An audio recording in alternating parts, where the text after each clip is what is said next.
ইনকিলাব মঞ্চর মুখপাত্র শহীদ উসমান হাদির উপর হামলার প্রতিবাদে যখন রাজপথ উত্তাল, ঠিক সেই সময়ই কার্যক্রম নিষিদ্ধ আওয়ামী লীগের পলাতক কেন্দ্রীয় নেতার বাড়ি ও ব্যবসা প্রতিষ্ঠানে পাহারা দেওয়ার অভিযোগ উঠেছে বিএনপির অঙ্গ সংগঠন যুবদলের এক শীর্ষ নেতার বিরুদ্ধে।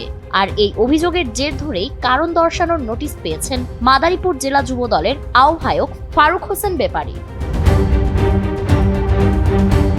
দলীয় সূত্রে জানা গেছে, কার্যক্রম নিষিদ্ধ আওয়ামী লীগের কেন্দ্রীয় নেতা শাহজাহান খানের বাড়ি এবং তার ভাইদের বিভিন্ন ব্যবসা প্রতিষ্ঠানে পাহারা দেওয়ার অভিযোগে ফারুক হোসেন ব্যাপারীকে 3 দিনের মধ্যে লিখিত ব্যাখ্যা দিতে বলা হয়েছে।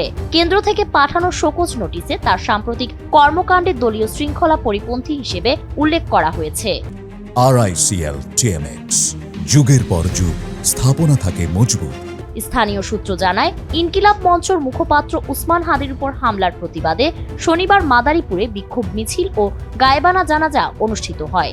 এর আগের দিন সামাজিক যোগাযোগ মাধ্যমে শাহজাহান খানের ভাইদের ব্যবসা প্রতিষ্ঠানের সামনে কর্মসূচির ডাক দেওয়া হলে পরিস্থিতি নিয়ে এলাকায় উত্তেজনা ও উদ্বেগ তৈরি হয়। এ সময়ই আলোচনায় আসে ওইসব স্থাপনায় পাহারার বিষয়টি।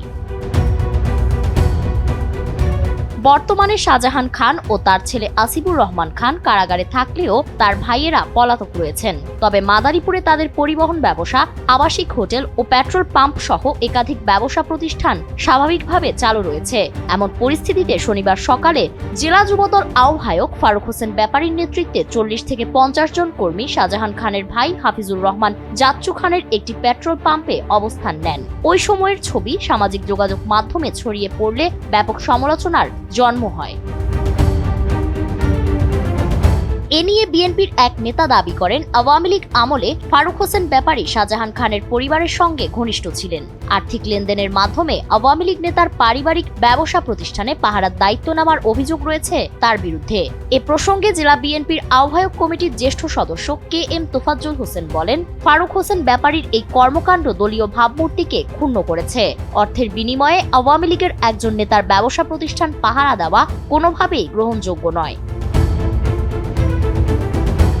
তবে নিজের বিরুদ্ধে ওঠা সব অভিযোগ অস্বীকার করেছেন ফারুক হোসেন ব্যাপারী। তিনি বলেন, নাশকতার আশঙ্কার কথা জানিয়ে পুলিশ ও প্রশাসনের অনুরোধেই তারা মাঠে ছিলেন। কোনো নির্দিষ্ট ব্যক্তি বা প্রতিষ্ঠানের পাহারার দায়িত্ব নেওয়া হয়নি। তৃতীয় কোনো পক্ষ যেন সহিংসতা করতে না পারে, সেটাই ছিল একমাত্র উদ্দেশ্য। বিষয়টি কেন্দ্রের কাছে ভুলভাবে উপস্থাপন করা হয়েছে বলে তিনি দাবি করেন। ফারিন রহমান প্রীতি, NPB।